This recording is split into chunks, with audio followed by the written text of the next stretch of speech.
Hello दोस्तों, नमस्कार। आपका हमारे यूट्यूब चैनल में बहुत स्वागत है। रीडमैन 2026 या थर्ड ग्रेड 2026 के लिए हमने मॉडल पेपर की सीरीज़ तैयार की है, जिसके लिए आपको रोजाना एक मॉडल पेपर देखना होगा और इसके द्वारा आप अपनी तैयारी को रख सकते हैं और अपनी तैयारी को मजबूत कर सकते हैं।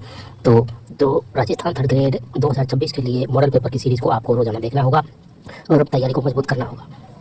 जो कि अधिकतर प्रश्न इस सीरीज में लिए गए हैं, वो सभी प्रश्न अधिकतर जो पेपर में आए हुए हैं या आने की संभावना है वही लिए गए हैं। तो आप अपनी तैयारी के साथ लग जाइए और रोजाना मॉडल पेपर जरूर देखिए, चाहे से आप उसको 2 की स्पीड पर देखिए चाहे 1 की स्पीड पर। इससे आपका बार बार रिवीजन होगा और अधिक से अधिक सवालों को आप सरलता से सरल कर पाएंगे। वीडियो को लाइक कीजिए, शेयर कीजिए और चैनल को सब्सक्राइब नहीं किया है तो चैनल को सब्सक्राइब जरूर कर लें। चलिए देखते हैं अपना आज का मॉडल पेपर। मत्स्य संघ का राज्य प्रमुख किसे बनाया गया? तो मत्स्य संघ जो है उसका राज्य प्रमुख किसे बनाया गया? तो ऑप्शन नंबर ए है उदयभान सिंह। ठीक है, और मत्स्य संघ पहला चरण है, आप सभी को पता है 18 मार्च इसकी डेट है।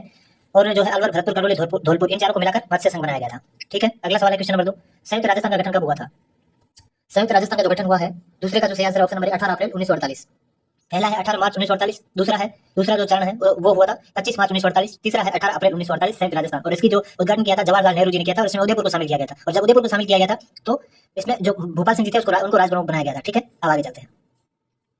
15 मई 1949 को गठित संयुक्त बृहत्तर राजस्थान के प्रधानमंत्री कौन थे? संयुक्त बृहत्तर राजस्थान, ये 5वां चरण है।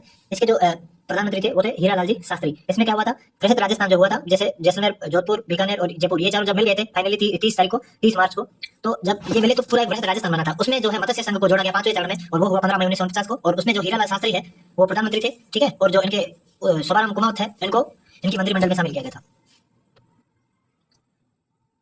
अगला है आपके सामने, सम्मिलित कीजिए। क्वेश्चन नंबर 4 का जो राइट आंसर रहने वाला है, मत्स्य संघ का आप सभी को पता है उदयभान सिंह जी, और बृहत राजस्थान का संयुक्त राजस्थान भोपाल सिंह जी, राजस्थान संघ भीम सिंह और बृहत राजस्थान सवाई मान सिंह। ठीक है, तो इसका हो जाएगा चौथे का जो सही आंसर है ऑप्शन नंबर बी। अगला है आपके सामने क्वेश्चन नंबर 5। देशी रियासतों के मसले हल करने के लिए रियासती विभाग, कौन सा विभाग? बहुत इंपॉर्टेंट सवाल है। रियासती विभाग के सचिव कौन थे? सचिव थे डॉक्टर वीपी मेनन और इसके जो अध्यक्ष थे वो थे सरदार वल्लभ भाई पटेल। इनका काम था आजादी के समय जब 1947 में 15 अगस्त को देश आजाद हुआ था, लेकिन इन्होंने 5 जुलाई 1947 को जो है रियासती विभाग की स्थापना की थी। और इनका उद्देश्य ये था जितनी भी रियासतें हैं उनको एक करना है। और आप सभी को पता है जितनी रियासतों को एक किया है वो थे सरदार वल्लभ भाई पटेल और वही इनके अध्यक्ष थे। ठीक है, और जो वीपी मेनन है, जो अपन कहते हैं ना कोई भी मंत्री होता है उसका आईएएस कोई भी होता है वो उसका सचिव होता है, वैसे भी जो वीपी मेनन थे ये बड़े हुए थे तो ये सरदार वल्लभ भाई पटेल के सचिव थे रियासती विभाग के। ठीक है, अगला जो सवाल आप सभी के सामने, राजस्थान निर्माण के समय द्वितीय चरण में राजस्थान संघ की राजधानी बनाया गया, कौन सा बनाया गया? अभी आपको पता है कोटा बनाया गया था। ठीक है, अगला है आपके सामने क्वेश्चन नंबर 7। बेगू किसान आंदोलन की शुरुआत कब हुई थी? तो बेगू किसान आंदोलन की जो शुरुआत हुई थी वो हुई थी, सातवें का जो सही आंसर रहने वाला ऑप्शन नंबर 1921 में रामनारायण चौधरी के निर्देशन में। ठीक है, रामनारायण चौधरी ने इसकी अध्यक्षता की थी। अगला जो है वह स्थान जो राजस्थान का जलियांवाला बाग की घटना से जाना जाता है, मतलब राजस्थान का जलियांवाला बाग आप सभी जान ही गए होंगे। और डेट भी दी है 17 नवंबर 1913, आप सभी को भली बात याद है, मानगढ़ धाम। अगला है मेवाड़ प्रजामंडल की स्थापना किसकी अध्यक्षता में की गई? किसकी? मेवाड़ प्रजामंडल की। इंपॉर्टेंट सवाल है, याद रख लेना। स्थापना माणिकलाल वर्मा ने की थी, लेकिन अध्यक्षता बलवंत सिंह मेहता ने की थी। ठीक है, तो अध्यक्षता कौन करेगा? बलवंत सिंह मेहता। इंपॉर्टेंट है, याद रख लो। अगला है मारवाड़ का तोल आंदोलन किस रियासत से? तो जो तोल आंदोलन हुआ था वो मारवाड़ में जोधपुर में हुआ था।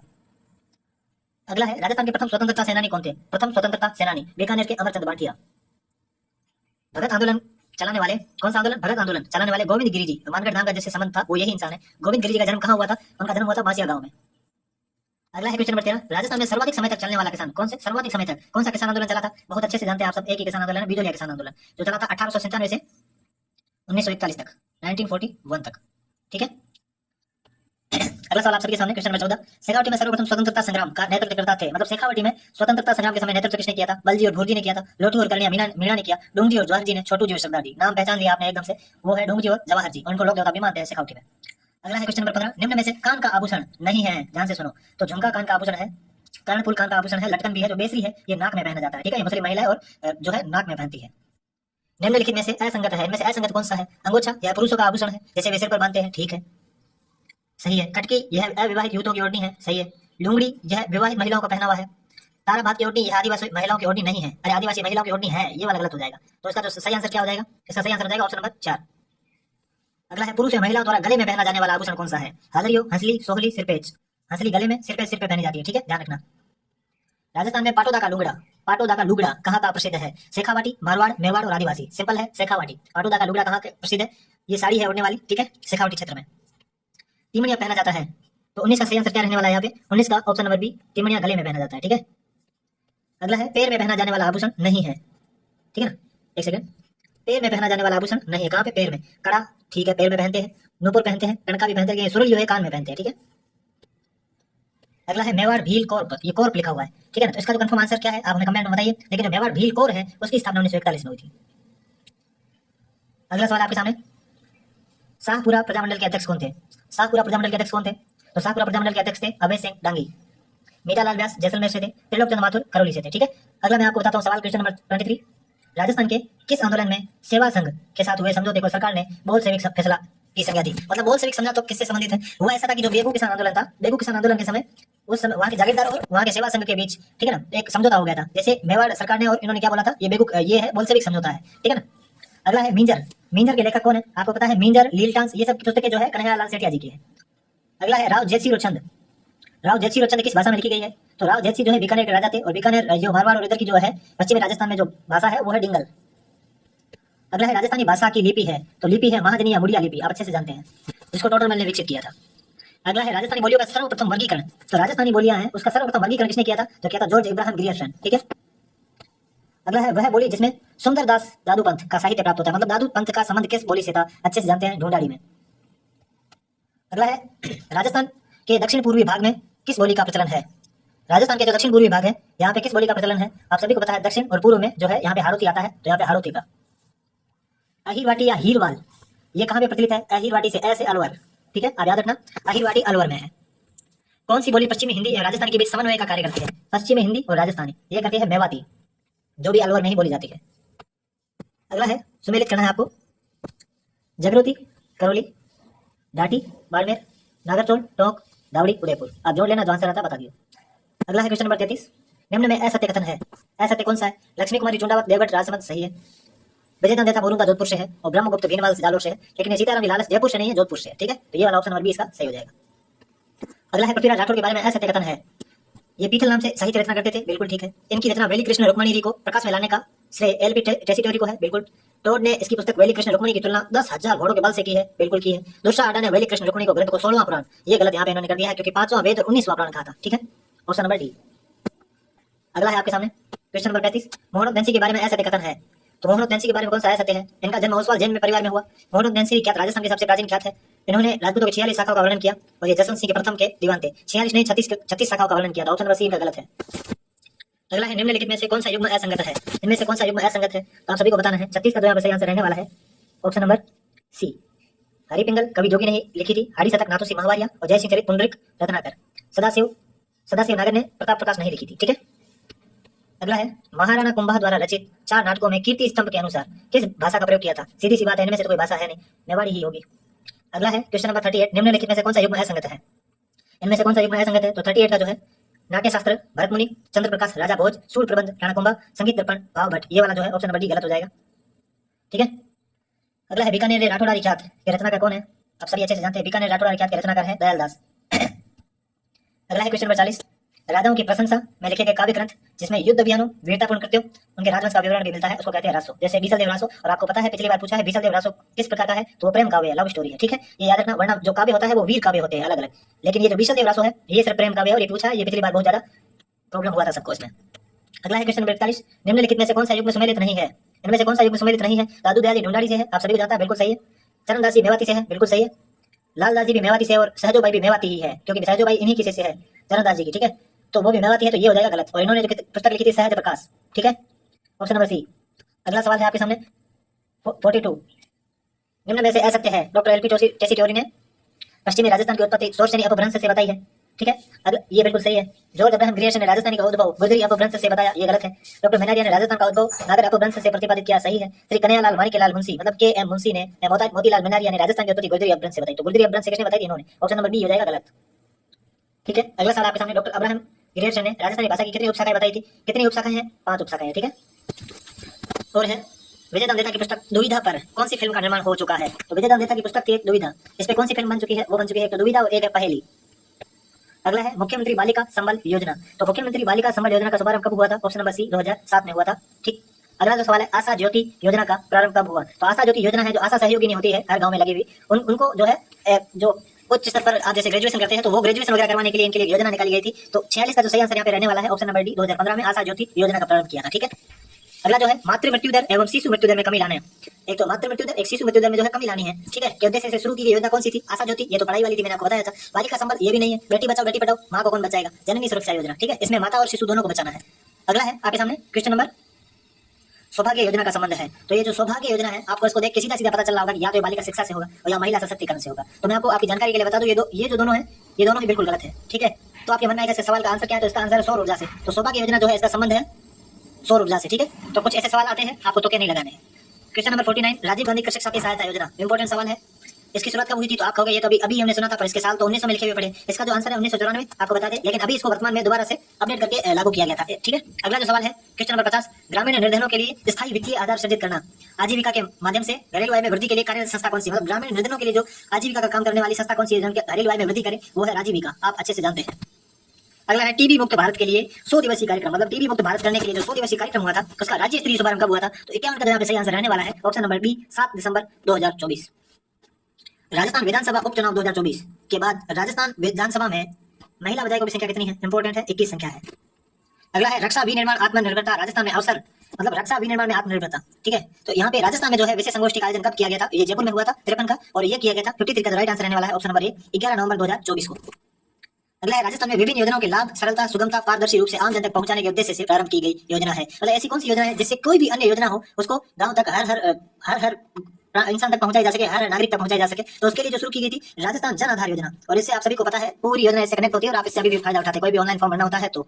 अगला जो है क्वेश्चन नंबर 55, अनुसूचित जाति एवं जनजाति के उद्यमियों को प्रोत्साहन देने के लिए डॉक्टर भीमराव अंबेडकर विशेष पैकेज, भीमराव अंबेडकर विशेष पैकेज का प्रावधान किस योजना के तहत किया गया? वो किया गया था राजस्थान निवेश प्रोत्साहन योजना। ठीक है, तो 55 का आंसर नंबर ए हो जाएगा। इस जो योजना में अलग से भीमराव अंबेडकर विशेष पैकेज का प्रावधान किया गया था। ठीक है, अगला सवाल आप सभी के सामने 56, स्ट्रीट वेंडर्स को बिना गारंटी के 50,000 रुपए देने हैं। ठीक है, स्ट्रीट वेंडर्स मतलब जो गली में ठेला लगाते हैं उनको 50,000 तक का जो है उधार दिया जाएगा, ब्याज इस पर कोई ब्याज नहीं लगाया जाएगा। तो वो किस योजना के तहत था? इंदिरा गांधी शहरी क्रेडिट कार्ड योजना 2021। ठीक है, अगला जो है राष्ट्रमंडल संसदीय संघ 67वें सम्मेलन में राजस्थान का प्रतिनिधित्व किसने किया था? तो इसका प्रतिनिधित्व किया था वासुदेव देवनानी जी ने, जो कि विधानसभा के अध्यक्ष है राष्ट्रमंडल संसदीय संघ। अगला सवाल है आपके सामने 58, प्रधानमंत्री श्री नरेंद्र मोदी ने 13 नवंबर 2024 को राजस्थान के 3 रेलवे स्टेशनों पर प्रधानमंत्री भारतीय जन औषधि केंद्र, प्रधानमंत्री भारतीय जन औषधि केंद्र मतलब जहाँ पे दवाइयां मिलती है, का वर्चुअल उद्घाटन किया। इनमें से कौन सा एक शामिल नहीं है? इनमें से 3 तो है, चौथा इसमें नहीं है। आपको ये तीनों एक जैसे लग रहे होंगे, पर ये तीनों उत्तर नहीं है। बाड़मेर है, दुर्गापुरा है, पालना है, लेकिन ये मेड़ता नागौर नहीं है। तो इसलिए जो आंसर आए उसी को करना, तुक्का नहीं मारना है। अगला जो सवाल है आपके सामने 59, ऑपरेशन लाडली किसके द्वारा संचालित किया गया? राजस्थान पुलिस द्वारा, महिला आयोग द्वारा, मानवाधिकार आयोग द्वारा, जैसलमेर जिला कलेक्टर द्वारा। तो ऑपरेशन लाडली जो है राजस्थान पुलिस द्वारा चलाया गया था।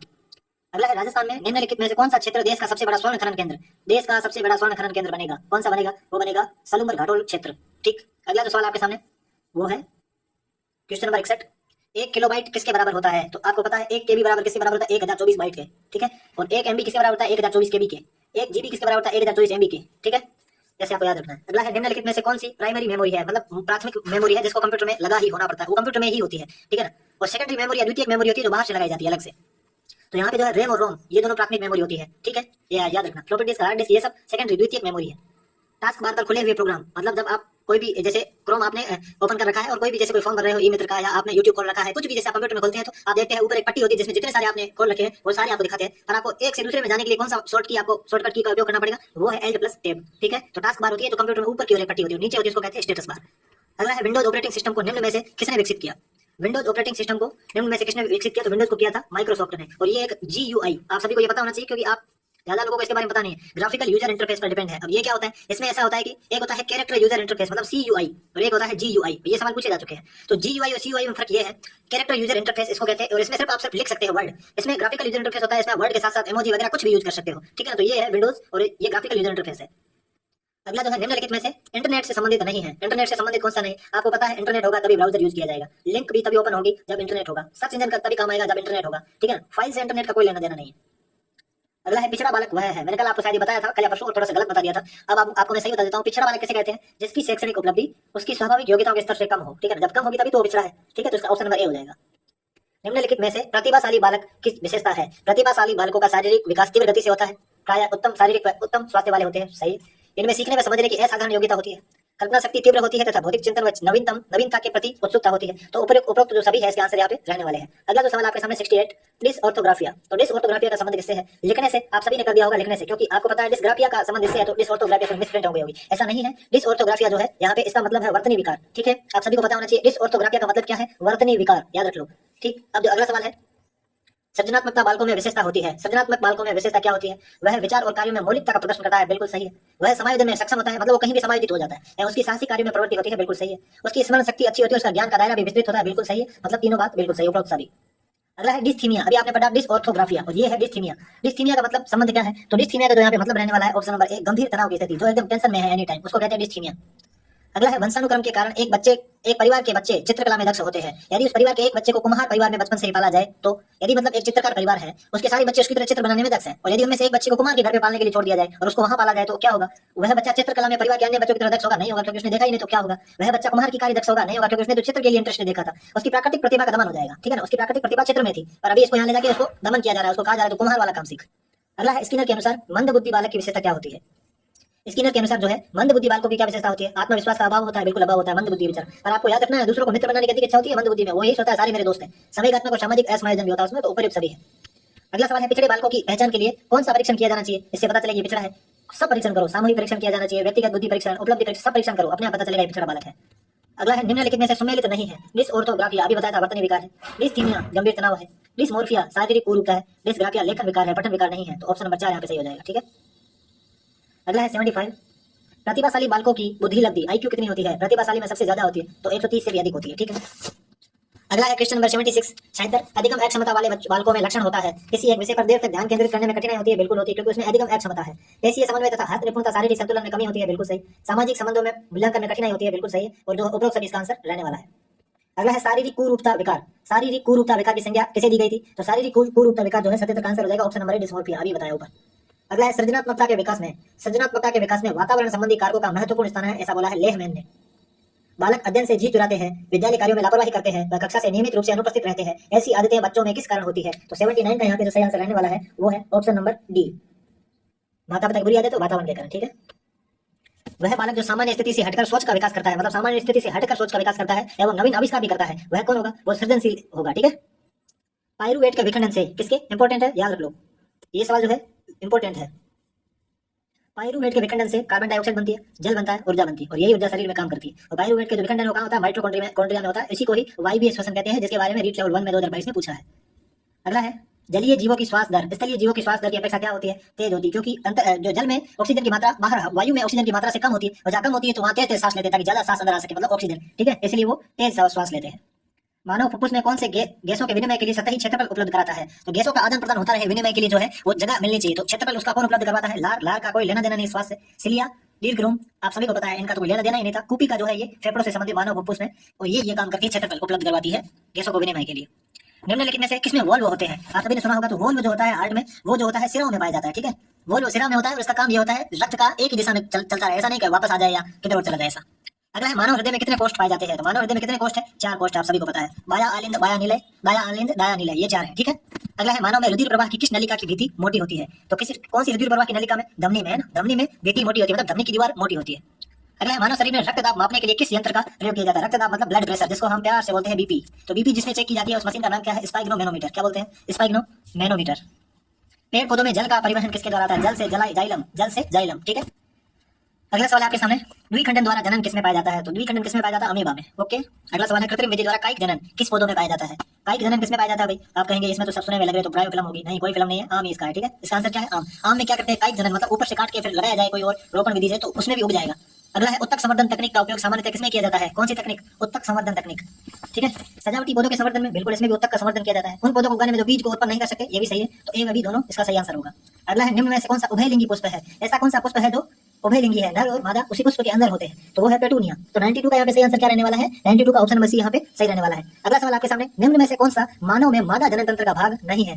तो अंडा से मादा जनन तंत्र का भाग है, डिंब वाहिनी मादा जनन तंत्र का भाग है, गर्भाशय भी है, लेकिन यहाँ जो प्रोस्टेट ग्रंथि है ये पुरुष में होता है, ना कि मादा में होता है। आप सभी ने सुना होगा प्रोस्टेट कैंसर भी होता है, तो ये प्रोस्टेट ग्रंथि पुरुष में होती है। अगला है महिलाओं में रजोधर्म कितनी उम्र के बाद बंद हो जाता है? रजोधर्म यानी जो पीरियड्स होते हैं वो कब बंद होते हैं? 45 से 50 की उम्र के बाद। अगला है निम्नलिखित में से कौन सी जीवाणु जनित लैंगिक संचरित रोग है? जीवाणु जनित, वेरी वेरी इंपॉर्टेंट है, ध्यान रख लो, ये सवाल बहुत ज्यादा पूछा गया है जीवाणु जनित संचरित रोग कौन सा है। आप उपयोग सभी जरूर कर रहे होंगे पर ये पक्का गलत है। इसका आंसर है गोनेरिया। क्या है? गोनेरिया।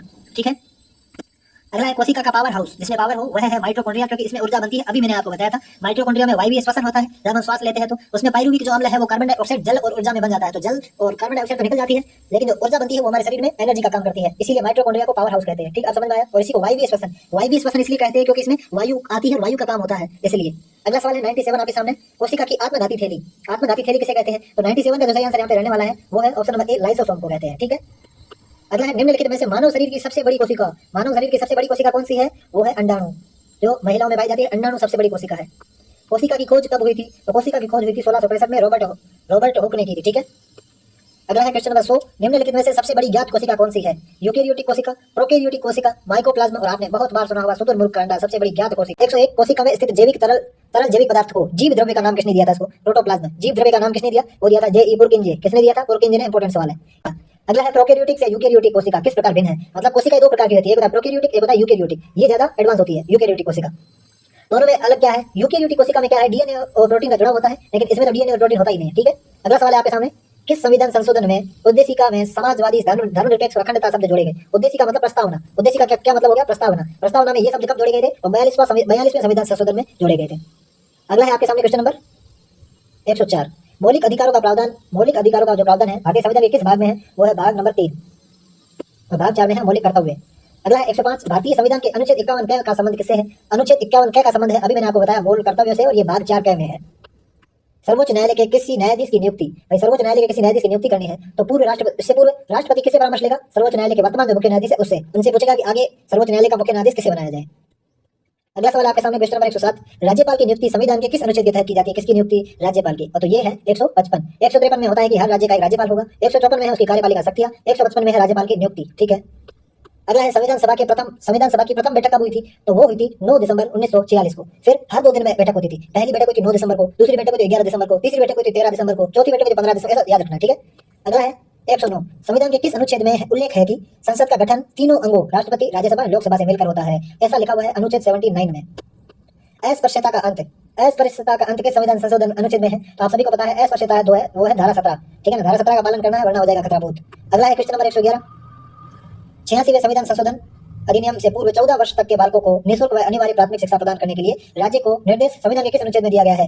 ठीक है ना, जो है 14 वर्ष तक के बालक है उनको निःशुल्क व अनिवार्य शिक्षा प्रदान करने के लिए राज्य को निर्देश दिया गया है, वो संविधान के किस संविधान के अनुच्छेद के तहत दिया गया है? 111 का जो सही आंसर यहाँ पे रहने वाला है ऑप्शन नंबर ए, अनुच्छेद 45 में। ठीक है। अगला सवाल है आपके सामने क्वेश्चन नंबर 112, संविधान की उद्देशिका मतलब प्रस्तावना में कितनी बार संशोधन किया जा चुका है? एक बार किया है सिर्फ, वो भी आपको पता है, 42वां संविधान संशोधन। ठीक है। उसमें कौन से शब्द जोड़े ये भी आपको याद रखना है, समाजवादी, धर्मनिरपेक्षता और अखंडता। अगला है संविधान सभा में राजस्थान से हस्ताक्षर करने वाले प्रथम व्यक्ति, पिछली बार ही परीक्षा में पूछा है, बलवंत सिंह मेहता, उदयपुर से। अगले है राजस्थान के कौन से चित्रकार का संविधान की मूल प्रति पर बने चित्रों में योगदान है? तो संविधान में मूल प्रति जो है संविधान की, उसमें जो चित्र बने हुए हैं उसमें जो राजस्थान के चित्रकार थे कृपाल सिंह शेखावत, इनको 1974 में पद्मश्री भी मिला है। अगला है 115, संविधान सभा के सदस्य सरदार सिंह का संबंध किस रियासत से था? वो था खेतड़ी झुंझुनू से। संविधान सभा में उदयपुर के प्रतिनिधि के रूप में कौन थे? तो उदयपुर के प्रतिनिधित्व किसने किया था? माणिक्यलाल वर्मा और बलवंत सिंह मेहता। राजस्थान मूल के निवासी जो विभिन्न क्षेत्र से संविधान सभा के सदस्य चुने गए, मतलब जो राजस्थान के तो थे लेकिन राजस्थान से बाहर से चुन के आए थे, ऐसे कौन थे? तो आपको बताना है। एक तो प्रभुदयाल हिम्मत सिंह पश्चिम बंगाल से आए थे, बिल्कुल सही है। बनारसी दास झुंझुनवाला बिहार से, पदमपत सिंघानिया उत्तर प्रदेश से, हीरालाल शास्त्री उत्तर प्रदेश से नहीं गए थे, जयपुर से गए थे। तो 117 का है ए, बी और सी, ऑप्शन नंबर बी। अगला है क्वेश्चन नंबर 118, संविधान सभा के संदर्भ में कौन सा कथन असत्य है? कौन सा कथन असत्य है? संविधान सभा का निर्माण कैबिनेट मिशन योजना के आधार पर किया गया, बिल्कुल। संविधान सभा के सदस्यों का केवल मनोनयन किया गया, नहीं, मनोनयन के साथ निर्वाचन भी किया। संविधान सभा के सदस्यों की संख्या जनसंख्या के आधार पर तय की गई थी, बिल्कुल। ब्रिटिश प्रांतों से 292 सदस्य निश्चित किए गए थे, ये भी सही है। तो गलत कौन सा? ऑप्शन नंबर बी, मनोनयन भी किया गया था लेकिन साथ में निर्वाचन भी किया गया। और साथ में मैं आपको बोलता हूँ कि राजस्थान में एकमात्र निर्वाचित प्रतिनिधि कौन था? कमेंट में जल्दी बताओ यदि आपको आता है तो, और फिर आप देख लो आपकी तैयारी का क्या लेवल है। अगला है क्वेश्चन नंबर 119, भारतीय संविधान में राजस्थान से निर्वाचित एकमात्र, देखो फिर से सवाल आ गया, भारतीय संविधान सभा से राजस्थान से निर्वाचित एकमात्र सदस्य कौन थे? तो वो है मुकुट बिहारी लाल भार्गव, अजमेर से। भारतीय संविधान सभा में राजस्थान से कितने सदस्य थे? तो राजस्थान से थे 12 सदस्य। ठीक है। सर वी टी कृष्णमाचारी ने संविधान सभा में राजस्थान की किस रियासत से भाग लिया? वो है जयपुर, और वेंकटाचार्य है जोधपुर से। संसद संविधान के अध्याय 3 मौलिक अधिकारों में संशोधन नहीं कर सकती, उच्चतम न्यायालय ने किस मामले में यह निर्णय दिया गया था? मतलब हाईकोर्ट, सुप्रीम कोर्ट ने निर्णय दिया कि मौलिक अधिकारों में कोई संशोधन नहीं कर सकता, और यह दिया था गोलकनाथ बनाम पंजाब सरकार 1967 मामले में। अगला है यदि ग्राम पंचायत भंग हो जाती है तो कितने माह में निर्वाचन अनिवार्य है? 6 माह में। अगला है विकास खंड स्तर पर पंचायत का स्वरूप क्या कहलाता है, मतलब पंचायती राज त्रिस्तरीय आपको पता है, तो खंड स्तर पर क्या कहलाता है, वो है पंचायत समिति, और जिला स्तर पर जिला परिषद, ठीक है, और ग्राम स्तर पर ग्राम पंचायत। अगला है 125, राजस्थान में पंचायत समिति का प्रधान अपना त्याग पत्र किसे देता है, तो वो देता है जिला प्रमुख को। पर यहाँ पे जो सबसे इंपॉर्टेंट मैं आपको बता रहा हूँ, जिला प्रमुख अपना जो त्याग पत्र है वो देता है संभागीय आयुक्त को, ना कि जिला कलेक्टर को, याद रखना, संभागीय आयुक्त को देता है। राजस्थान पंचायती राज अधिनियम 1994 का मुख्य उद्देश्य क्या है, कमजोर वर्गों विशेषकर अनुसूचित जाति अनुसूचित जनजाति का कल्याण, प्रशासन में जन सामान्य की सहभागिता में वृद्धि, गरीबी उन्मूलन, भ्रष्टाचार उन्मूलन। इसमें जो है ऑप्शन नंबर बी सही होगा, प्रशासन में जो है जन सामान्य की सहभागिता। अगला है ग्राम सभा में एक वर्ष में कितनी बैठक, ग्राम सभा में एक वर्ष में कितनी बैठकों का आयोजन करने का प्रावधान है, तो वो है 4। एक तो है 15 अगस्त, दूसरी है 26 जनवरी, तीसरी है 2 अक्टूबर, चौथी है 1 मई। ठीक है, 4 डेट मैंने बता दी। अगला है निम्न में से सत्य कथन है, सत्य कौन सा है, सत्ता का प्रत्यक्ष रूप से ग्रामवासियों को सौंपना ताकि जन सहभागिता द्वारा गांव का विकास किया जा सके, बिल्कुल सही है। समाज के कमजोर वर्गों की नीति संबंधी निर्णय में सहभागिता सुनिश्चित करना, लोकतांत्रिक विकेंद्रीकरण को सुदृढ़ करना, और पंचायती राज संस्थाओं को स्थानीय स्वायत्त शासी संस्थाओं के रूप में विकसित करना। तो ये चारों ऑप्शन सही है। अगला है मुख्य सचिव की नियुक्ति कौन करता है, आपको पता है मुख्य सचिव की नियुक्ति मुख्यमंत्री करता है। राजस्थान प्रशासनिक सुधार समिति 1963, राजस्थान प्रशासनिक सुधार समिति 1963 किसकी अध्यक्षता में गठित हुआ, वो हुआ था हरीशचंद्र माथुर। ठीक है, 130 का जो राइट आंसर है ऑप्शन नंबर ए। अगला है क्वेश्चन नंबर 131, निदानात्मक शिक्षण की विशेषता है, निदानात्मक या डायग्नोस्टिक। ठीक है, निदानात्मक शिक्षण द्वारा प्रभावी शिक्षण में के मार्ग में आने वाली कठिनाइयों तथा समस्याओं को जानने व समझने में आसानी होती है, सही है। विभिन्न स्तर पर उत्तम पाठ्यक्रम के निर्माण हेतु निदानात्मक शिक्षा उपयोगी है, निदानात्मक शिक्षण में सुधारवादी दृष्टिकोण होता है, चारों सही है। अगला है निदानात्मक शिक्षण का उद्देश्य क्या है, छात्र के पाठ्य वस्तुओं से संबंधित विशिष्ट कठिनाई को अवगत करना, सही। छात्र की पाठ्य विषय से संबंधित स्वाभाविक अथवा जन्मजात कठिनाई का ज्ञान प्राप्त करना, यह भी सही है। छात्र के व्यक्तित्व के सभी पक्षों का विश्लेषण करना, यह भी सही है, तो उपरोक्त सभी। अगला है 133, निदान हेतु छात्रों के चयन के समय क्या ध्यान नहीं रखना चाहिए, साथियों में समायोजित न हो पाने वाला अथवा शैक्षिक उपलब्धि में पीछे रहने वाले उच्च बुद्धि वाले छात्रों को निदान हेतु चुना जा सकता है। बहुत से छात्रों द्वारा स्वयं कमजोरी के कारणों को जानने के लिए आगे आने की इच्छा की पहचान की जा सकती है। ठीक है, अगला है शिक्षार्थियों की आयु तथा आर्थिक स्तर का ध्यान रखना। अगला है विद्यार्थियों की समस्याओं तथा कमजोरी के संबंध में कुछ जानकारी साक्षात्कार से प्राप्त हो करके निदान, तो ये वाला इन्होंने गलत है। 134 का है निदानात्मक परीक्षण का निर्माण करने के लिए क्या ध्यान रखा जाना चाहिए, निदानात्मक परीक्षण के उद्देश्य का स्पष्ट रूप से निर्धारण करना, बिल्कुल उद्देश्य न तो कोई काम होता ही नहीं। विषय वस्तु का विश्लेषण कर शिक्षण बिंदुओं का निर्धारण करना, प्रत्येक शिक्षण बिंदु पर संक्षिप्त उत्तरों वाले 3, 5 या 7 प्रश्नों का निर्माण करना, उपरोक्त सभी है। 135 है उपचारात्मक शिक्षण, जब निदानात्मक शिक्षण हो जाता है उसके बाद उपचारात्मक शिक्षण किया जाता है। निदान का मतलब किसी चीज को पहचानना, मतलब इसमें क्या चीज की बीमारी है, बीमारी मींस क्या कमी है, इसको निदान कहते हैं। उपचार मतलब उस कमी को कैसे दूर करना है, उसको उपचार कहते हैं। ठीक है, अब है उपचारात्मक शिक्षण में एक शिक्षक छात्रों को किससे संबंधित दोषों से मुक्त करके उनको उचित ज्ञान देता है, खेल से संबंधित, मानसिक व्याधि, शारीरिक व्याधि, अधिगम से संबंधित। अगला सवाल है आपके सामने 136, उपचारात्मक शिक्षण में किन छात्रों को शिक्षण दिया जाता है, विशिष्ट, प्रभावशाली, सभी, कमजोर या समस्याग्रस्त कोई किया जाता है, क्योंकि जिसमें जो कमजोरी है उसी को दूर करना, यही उपचारात्मक और निदानात्मक शिक्षण का कार्य है। अगला है 137, सभी विद्यार्थियों में से क्षेत्र विशेष के समस्याग्रस्त छात्रों को किस परीक्षण द्वारा छांटा जा सकता है, तो इसमें से किस द्वारा छांटा जा सकता है। 137 का जो सही आंसर उन्होंने माना है वो है ऑप्शन नंबर बी, निदानात्मक परीक्षण द्वारा। उपचारात्मक शिक्षण कौन सी प्रक्रिया है, अप्रभावी, थकाने वाली, अनवरत प्रक्रिया है। ठीक है, अगला है उपचारात्मक शिक्षण के अंतर्गत उन कमजोर शिक्षण अधिगम प्रभाव को सुधारा जाता है जो उत्तम शिक्षण में प्रभावी है, भाई प्रभावी है तो उसको क्यों हटाया जाएगा। उत्तम शिक्षण में सहायक है, सहायक को क्यों हटाया जाएगा। उत्तम शिक्षण में बाधक है, बिल्कुल जो बाधक होगा उसको सुधारा जाएगा, जो बाधक होगा उसको सुधारा जाएगा, आवश्यक है उसको नहीं सुधारा। अगला है 140, उपचारात्मक शिक्षण उस विधि को खोजने का प्रयत्न है जो छात्र की अपनी कुशलता या विचार की त्रुटियों को दूर करने में सफलता प्रदान करे, ये बोला था योकम और सिम्पसन ने। अगला सवाल है 141, गणित शिक्षण में मूल्यांकन की परिमाणात्मक प्रविधि है, परिमाणात्मक प्रविधि क्या है, अवलोकन ये तो गुणात्मक है, सूची अभिलेख गुणात्मक, साक्षात्कार गुणात्मक, ये तीनों गुणात्मक है, ये जो है लिखित, मौखिक और प्रयोगात्मक, ये तीनों परिमाणात्मक है। ऐसी परीक्षा जिससे नंबर आते हैं उसको परिमाणात्मक बोलते हैं। ठीक है, उपलब्धि परीक्षण में नैदानिक परीक्षण में अंतर क्या है, तो उपलब्धि परीक्षण में नैदानिक परीक्षण में जो अंतर है वो उनके उद्देश्यों का है। ठीक है, उपलब्धि परीक्षण का काम अलग है, नैदानिक परीक्षण का काम अलग है। उपलब्धि परीक्षण में मार्क्स दिए जाते हैं, नैदानिक परीक्षण में उसकी कमियां दूर की जाती है। अधिगम संबंधी गलतियों और कमियों को दूर करने के लिए क्या आवश्यक है, वो है निदानात्मक परीक्षण। अगला है 144, जब किसी विद्यार्थी की उत्तर पुस्तिका की बार बार जांचने पर भी मूल्यांकन में अंतर न आए तो वो विश्वास किया जा सकता है, तो विश्वसनीयता। मूल्यांकन प्रक्रिया के सोपान है, तो मूल्यांकन प्रक्रिया के सोपान क्या है, मूल्यांकन की प्रविधियों का चयन, निर्माण, बिल्कुल, उद्देश्य की प्राप्ति के लिए अध्ययन अध्यापन क्रियाओं का निर्धारण, तो ये तीनों हो जाएगा ऑप्शन नंबर 4। अगला सवाल है 146, मूल्यांकन प्रक्रिया का प्रमुख तत्व है अधिगम, अनुभव, उद्देश्य, मूल्यांकन के साधन, उपरोक्त सभी। निदानात्मक परीक्षण से ज्ञात किया जा सकता है, क्या ज्ञात किया जा सकता है, छात्र के कठिनाई क्षेत्र एवं उनके द्वारा की जाने वाली विशेष प्रकार की त्रुटियां, छात्र की गणितीय पृष्ठभूमि का अभाव, छात्र की गणित के प्रति रुचि होना, छात्र के गणित का कठिन होना, तो इसका पहला ही है, जो कमी है, त्रुटियां हैं, उनको दूर किया जाता है, पहचाना जाता है। गणित में निदानात्मक परीक्षण का उद्देश्य क्या है, प्रगति पत्रक को भरना, सत्रांत परीक्षा के लिए प्रश्न पत्र की योजना, नहीं, ये भी नहीं। अभिभावक को प्रतिपुष्टि देना भी नहीं है, बच्चों को समझ में नहीं, रिक्तियों को समझना, मतलब उनमें क्या कमियां हैं उसको जानना। अगला है कमजोर तथा पिछड़े छात्रों के लिए उपचारात्मक शिक्षण का उपयोग किया जाता है। उपलब्धि परीक्षण के बाद नहीं, निदानात्मक परीक्षण के बाद, जो पहले निदान करते हैं कि क्या कमियां हैं, फिर उपचार करते हैं कि ये लो इसका कमी का निवारण। उपचारात्मक शिक्षण सबसे अधिक सहायक इसमें है उन छात्रों के लिए जो प्रतियोगी परीक्षाओं में शामिल होते हैं, पाठ की पुनरावृत्ति के लिए, समस्या समाधान के शिक्षण के लिए, गणितीय संकल्पना को समझने में, विद्यार्थी जिन कठिनाइयों का सामना करता है उनको संबोधित करने और विद्यार्थियों को प्रदर्शन सुधारने के लिए। तो 150 का सही आंसर है ऑप्शन नंबर डी। तो दोस्तों कमेंट के माध्यम से बताइए आपको वीडियो कैसा लगा, और कोई प्रश्न आपको अगर पूछना है तो कमेंट के माध्यम से पूछ सकते हैं। और वीडियो को लाइक कीजिए, शेयर कीजिए। चैनल को सब्सक्राइब नहीं किया है तो चैनल को सब्सक्राइब जरूर कर लीजिए, इससे हमारे आने वाले वीडियो की जानकारी आपको तुरंत मिलती रहेगी। वीडियो देखने के लिए आपका बहुत धन्यवाद।